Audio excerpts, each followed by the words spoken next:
I never wanted children. Not in the way most women seem to.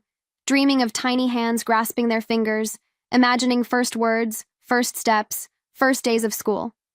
My dreams were different. I craved structure, independence, the satisfaction of knowing I had built something of my own. A career, stability, freedom. But Anthony? From the very beginning, he made it clear. Being a father wasn't just a hope, it was a requirement. It was in the way he spoke about it, how his face would light up when he saw kids playing at the park, how he'd mention names he'd picked out years before we even met. At first, I thought it was sweet. Then, it became something else. A weight pressing down on me, a constant reminder that eventually, I'd have to choose between the life I wanted and the life he expected from me. I don't know when exactly I stopped fighting it. Maybe it was exhaustion, the slow erosion of resistance over the years.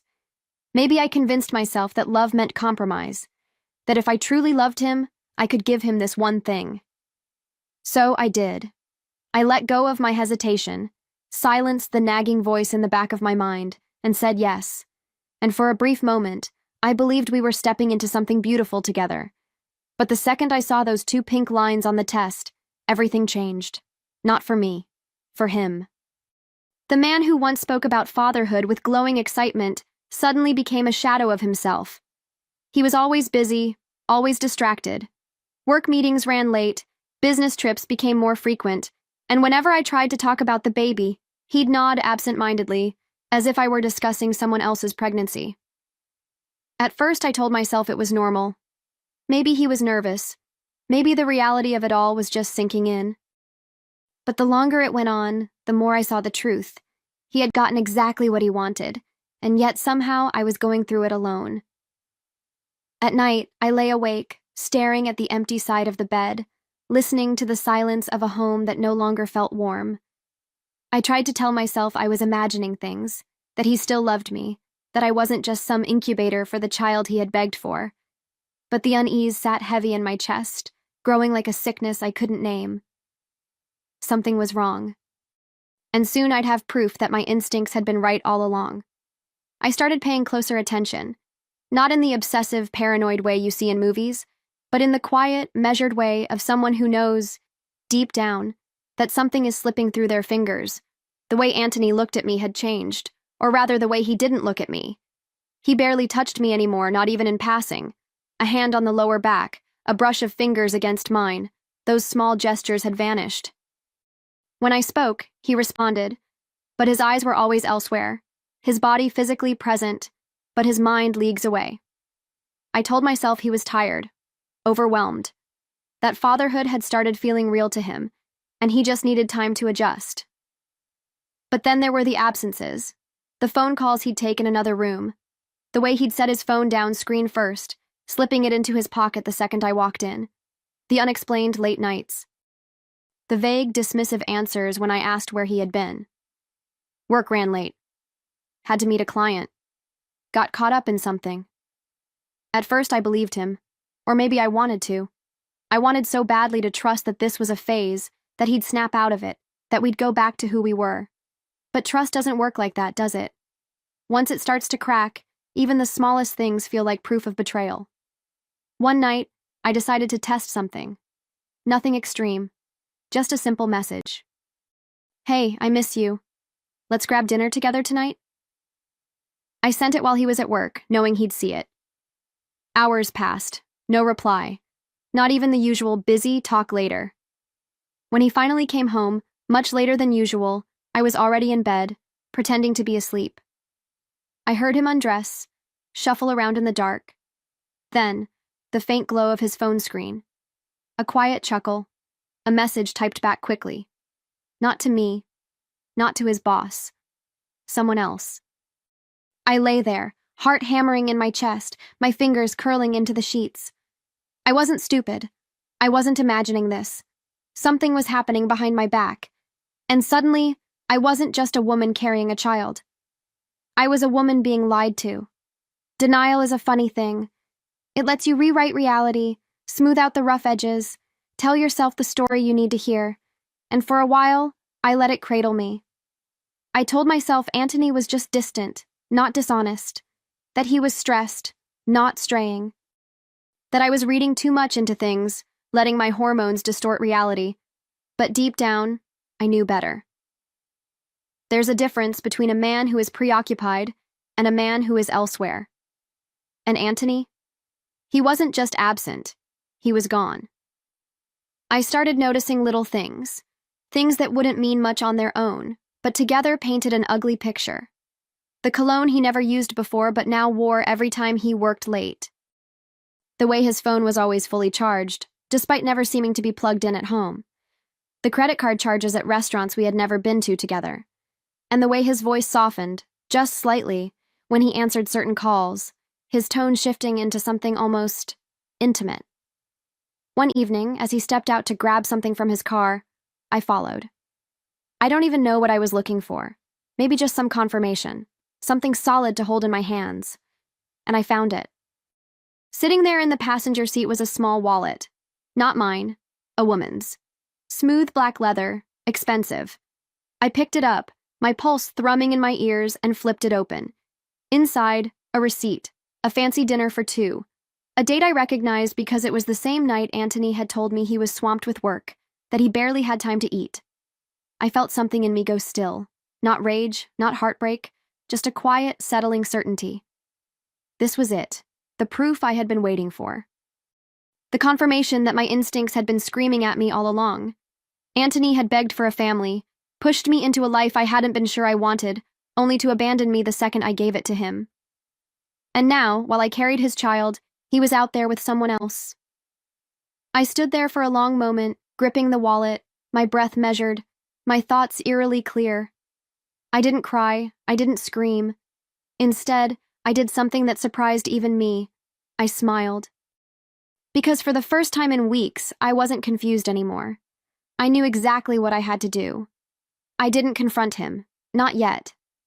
I wanted to, God, I wanted to. But something in me held back. Maybe it was the way he walked back inside that night, completely unaware that his carefully constructed lie had just unraveled. Maybe it was the arrogance in his voice when he kissed my forehead and muttered, "Long day at work." Or maybe, just maybe, I wanted to watch him dig his own grave a little deeper before I shoved him in. So, I played my part. I smiled when he looked at me, nodded at his half-hearted apologies, and even let him kiss me goodbye in the mornings. But beneath it all, my mind was sharpening, my instincts honing in on every single detail I had once ignored. His late nights, the hushed phone calls, the sudden, unexplained expenses. He thought he was careful, but men like Anthony always underestimate the women they betray. I started keeping track, a mental notebook of every lie, every inconsistency. And the more I watched, the clearer it became. He wasn't just distracted. He was gone.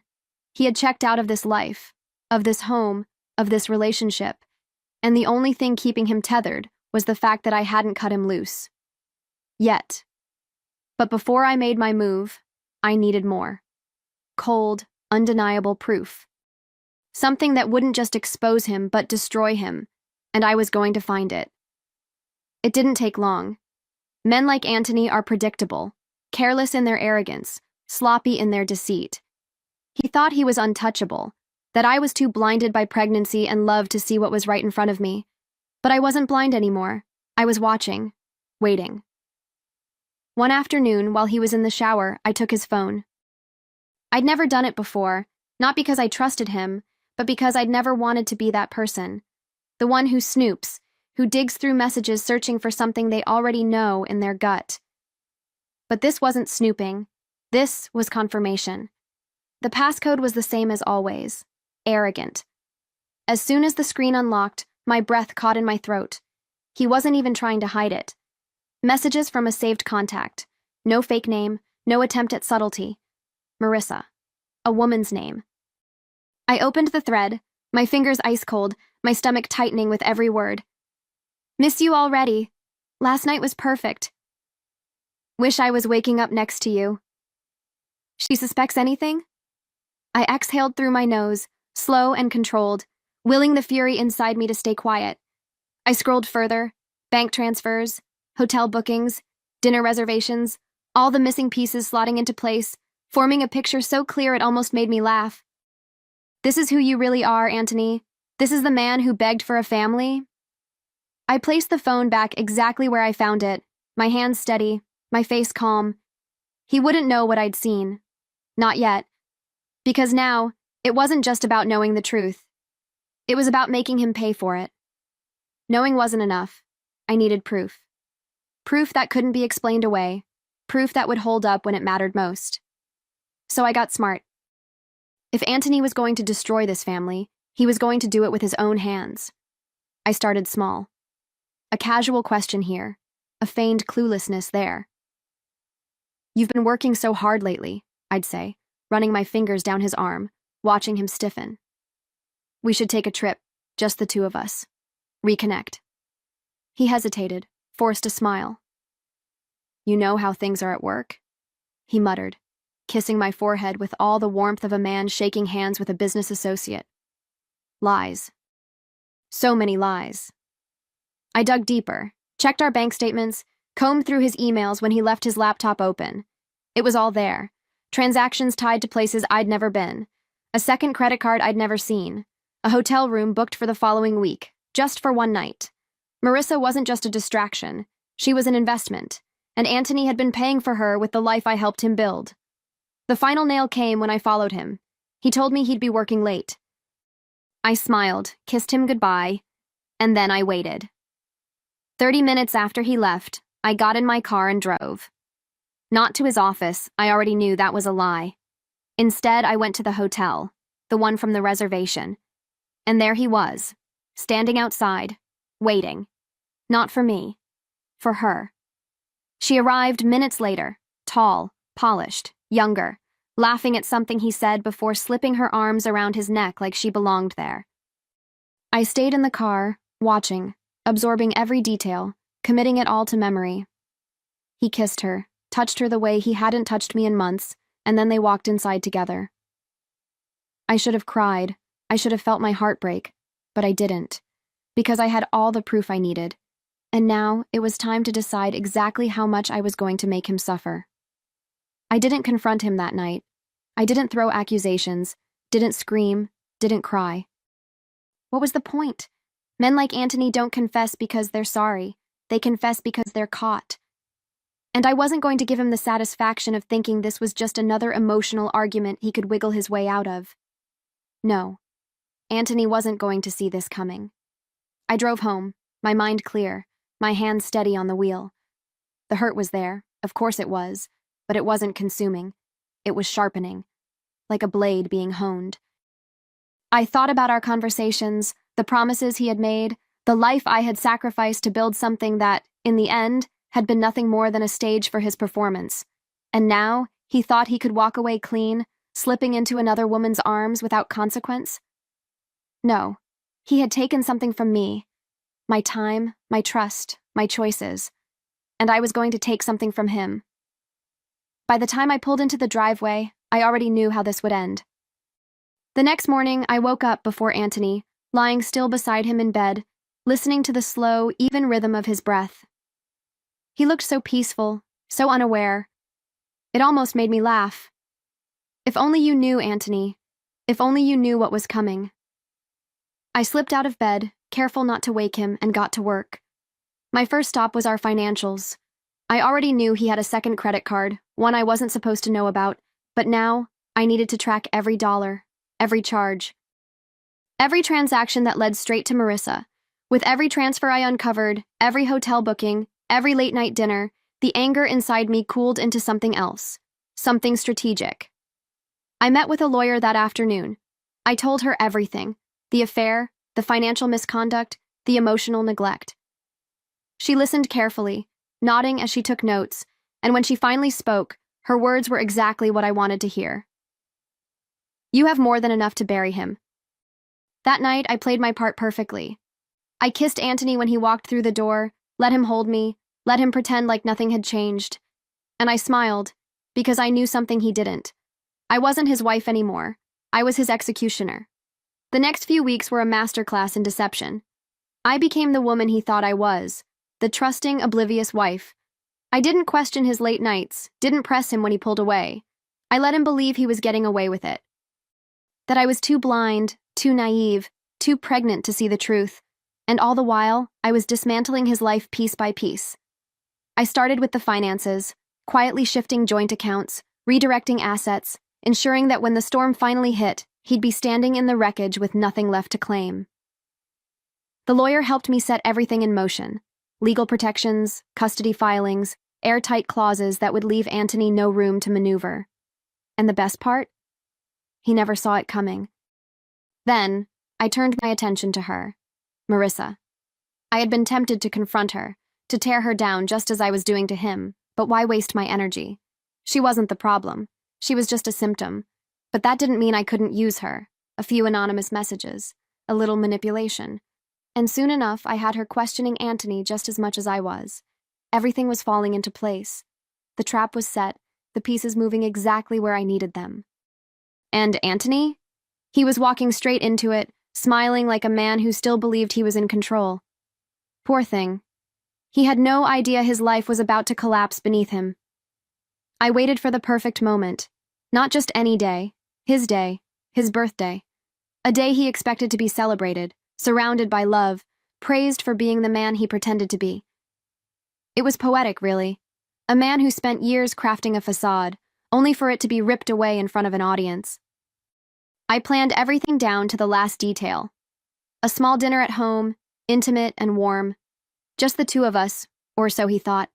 The air smelled of roasted garlic and wine, the table set beautifully, soft candlelight flickering against polished silverware. I played my role flawlessly, smiling as he walked in, kissing his cheek, pretending to be the devoted wife he no longer deserved. He didn't suspect a thing. He sat down, poured himself a drink, sighed in contentment as he looked around. "This is nice," he said, his voice soft. "Just what I needed." I almost laughed. "Oh, Anthony, you have no idea what you need." And then, as he raised his glass for a toast, I handed him the envelope. "Happy birthday," I said, my voice light, almost sweet. He grinned, tearing it open, expecting a gift, expecting something. But what he got instead was divorce papers, meticulously prepared, legally devastating, and entirely inescapable. The moment his eyes scanned the contents, the shift in his expression was almost comical. Confusion first, then shock. His smile faltered. "What the hell is this?" he muttered, flipping through the pages, his fingers tightening around the paper. I tilted my head, watching him. "It's exactly what it looks like," I said, voice steady. "And before you start lying, don't. I know everything." The blood drained from his face, and that was when the doorbell rang. Anthony barely reacted at first. He just sat there, staring at the divorce papers like they were written in a language he couldn't understand, like his brain was refusing to process what was happening. But the knock at the door shattered the silence, jerking him back to reality. His head snapped up, eyes darting to me, suspicion flickering behind his panic. "Who the hell is that?" His voice was tight, uneven. I took a slow sip of my wine before standing. "Why don't you open it and find out?" He hesitated. For a man who had spent months sneaking around, he suddenly seemed terrified of surprises. Eventually, he got up, shoulders stiff as he made his way to the door. He cracked it open just enough to see who was on the other side, then immediately tried to slam it shut. But it was too late. Marissa stepped in before he could stop her. She wasn't smiling. She wasn't touching him, clinging to him like she had outside that hotel. No, she had a look I recognized. A woman who had finally realized she'd been played. And judging by the way her fingers gripped the folded stack of printed emails in her hand, she had come with receipts. I sat back down at the table, watching the scene unfold with quiet satisfaction. "Anthony," she said, her voice sharp, "you lied to me." Anthony shot me a murderous look like this was my fault. I smiled, resting my chin on my hand. "Oh, Anthony," I murmured. "It seems like someone else knows everything, too." His face turned a shade of red I'd never seen before. Panic. Good. Anthony turned to me first, his eyes blazing with something between desperation and fury. "What the hell did you do?" he hissed, his hands clenched into fists at his sides. I raised an eyebrow. swirling the wine in my glass. Me? I asked, feigning innocence. Oh, darling, I didn't do anything. You did this. I just made sure the right people knew about it. Marissa shoved the printed emails against his chest, her voice shaking, not with sadness, but with rage. You told me she didn't mean anything to you, she snapped, jabbing a finger in my direction. That you were leaving her, that you were only staying because of the baby. But these? She gestured to the papers, her lip curling in disgust.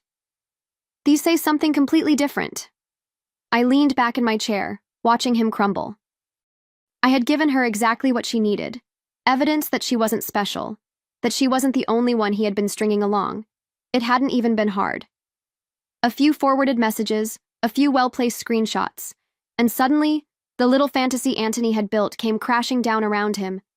His throat bobbed as he swallowed, scrambling for an explanation, an excuse, anything that could salvage the mess he had created. But there was nothing. No clever words, no manipulative apologies that could fix this, and I wasn't done. I've filed for full custody, I said, my voice calm, almost casual. And don't worry, you'll still get to contribute to our child's life. I smiled, placing my hands on my belly. Financially, of course. His head snapped toward me.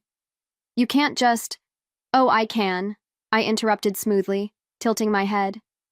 And I already have. The lawyer made sure of it. The divorce is airtight. I get everything. The house, the assets, and more than enough support to make sure our child never has to depend on you for anything.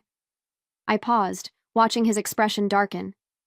But hey, at least you still have her, right? Marissa scoffed, shoving past him toward the door. Not a chance, she spat, turning to him with a glare of pure venom. You're a liar, Anthony. And now you're broke, too. With that, she was gone. The silence that followed was suffocating. I stood, collecting the empty wine glass, and turned to face him one last time. Enjoy your birthday, Anthony. My voice was soft, but the weight of finality in it was unmistakable. And then, I walked away, leaving him to drown in the ruins of his own making. The house was quiet, peaceful. For the first time in months, maybe even years, I could breathe. No more waiting for late-night footsteps creeping through the door. No more rehearsing conversations in my head, trying to decode half-truths and carefully crafted lies. Anthony was gone, and with him, the weight I hadn't even realized I was carrying. I sat on the couch, running a hand over my stomach. Our child. Not his. Not anymore. He had given up the right to call himself a father the moment he walked into that hotel with another woman. But that was fine. My baby would never have to know what it felt like to be unwanted, to be a bargaining chip in a relationship built on broken promises. They would be safe, loved, and most importantly, free from him. I wasn't naive. I knew there would be battles ahead. Legal proceedings, financial negotiations, the inevitable last-ditch attempts from Anthony to claw his way back into my life. But he had no power over me anymore. I had stripped him of it, piece by piece, until there was nothing left for him to hold on to. And now, all that was left to do was rebuild. Without him. Anthony tried, of course. Men like him always do. The texts came first. Half-hearted apologies, vague justifications. I was confused. I didn't mean to hurt you. Then came the bargaining. We can fix this. Don't do something you'll regret. And finally, the anger. You can't take my child away from me. You're being cruel. Cruel. That word almost made me laugh, as if I had been the one sneaking around, as if I had been the one turning my back on the life I begged for. But I didn't reply, not once. Silence was the sharpest weapon I had left, and I wielded it without hesitation. Then came the legal blows. My lawyer had warned me that Anthony would fight, that he'd try to twist things in his favor. But he had underestimated me, just like he always had. He didn't realize that while he was busy playing house with Marissa, I was busy making sure he couldn't touch mine. Every dollar hidden, every email exposed, every loophole closed. The judge saw through him in minutes. Full custody was mine. Child support was locked in.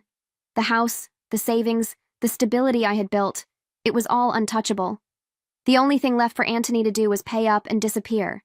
And from what I heard, even Marissa wanted nothing to do with him now. I saw him once, months later. It wasn't planned. I had simply stopped by a cafe after a doctor's appointment, craving something sweet. And there he was, sitting alone by the window, staring at his phone with a look I almost didn't recognize. Hollow. Defeated. He looked thinner, his shirt slightly wrinkled, the sharp confidence he once carried now reduced to something pitiful. His fingers drummed against the table absent-mindedly, his knee bouncing under the weight of stress. A man barely keeping his head above water. I could have walked past him without a word, could have let him sit there in the mess he had made. But some part of me, maybe the part that still wanted him to understand, paused. He must have felt my eyes on him because, slowly, he looked up. Our gazes met, and for the first time in what felt like forever, I saw something real in his expression. Not arrogance, not manipulation. Just the quiet, sinking realization of everything he had lost. He opened his mouth, maybe to speak, maybe to beg, but I didn't let him. I simply smiled. Not cruelly, not vindictively, just a small, knowing smile, the kind that said, I won. Then, without a word, I turned and walked away. Anthony had finally gotten what he deserved.